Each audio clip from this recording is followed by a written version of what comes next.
nature as a Saiyan multiple times throughout the series. Whenever Gowasu and Roshi are scolding Zamasu and Goku for focusing on just building up battle power in order to be more powerful, in order to use that power to succeed at their goals, when they both scold their students for that, they are trying to remind them of the importance of keeping a balanced and pure heart. And this is exactly what happened between Subhuti and his student Sun Wukong in Journey to the West. The reason that Subhuti dismissed Sun Wukong from his school, the school that he used to teach people these abilities, is because he noticed that despite the fact that Sun Wukong excelled at building up raw energy, he did not understand how to correctly implement this and keep a balanced and pure heart to keep his spirit in check and prevent himself from abusing his powers, which leads into Sun Wukong invading heaven and trying to take over the kingdom and dethrone the Jade Emperor. So Zamasu trying to overthrow the gods is a direct reference to this. His failure to maintain this aspect of the teachings of martial arts is what led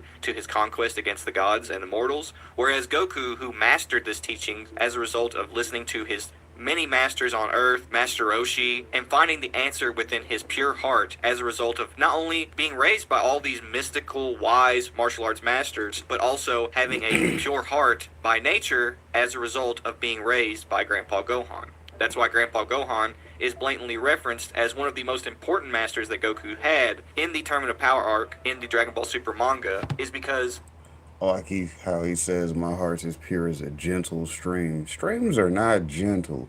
Although, nah, streams are not gentle because technically they're eroding away at whatever they've inserted their groove into, because you know that's how water works. It creates a groove, like Rich said.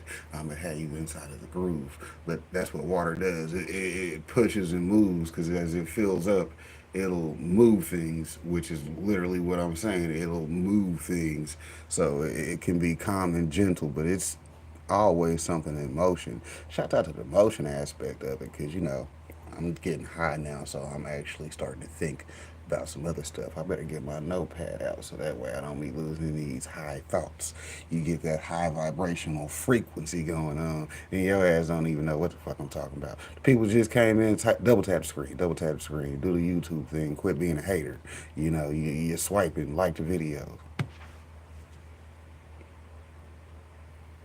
he is the source of Goku's skills, in the sense that he is the source of Goku's ability to constantly master in the moment the need to keep a pure and balanced heart. And this is what Sun Wukong himself eventually mastered after he started learning Buddhist martial arts in Journey to the West. He went through this exact same process of using Taoist internal alchemy to build up his energy and become very powerful, and then later mastered the most important aspects of those teachings, abiding by the teachings taught in Buddhist martial arts. Now, what's most interesting about this to me personally as a Journey to the West fan is that this is essentially the exact same process that, again, Sun Wukong went through in order to become a god. But what makes that particularly interesting, especially within the recent context of Dragon Ball Daima, is the fact that the Glend and the Namekians are both originally from the demon realm. And Sun Wukong was a being who had a demonic nature that he would tap into anytime he would lose control of himself as a result of giving into his ego, as well as his anger and his emotion, effectively failing to maintain balance. Very, very similar to what Zamasu did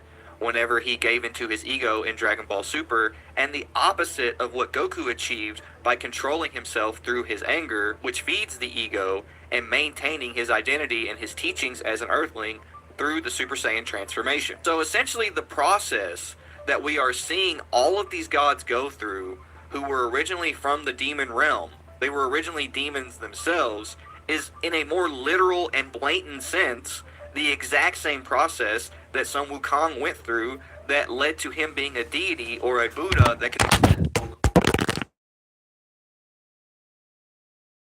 peace, a spiritual development that some and he's applying development Phone stand gonna have to be replaced. that we see in Dragon Ball. The fact that the Glen That were motherfucker originally just be demons doing and used whatever. martial arts to balance their heart and Y'all control okay? themselves Y'all went for a is essentially ride. the exact same thing that Sun Wukong went through whenever not only he learned Taoist internal alchemy, but he also refined himself and learned to control himself through Buddhist martial arts. So personally, I find that very, very, very fascinating. The fact that the god hierarchy in Dragon Ball is established and the result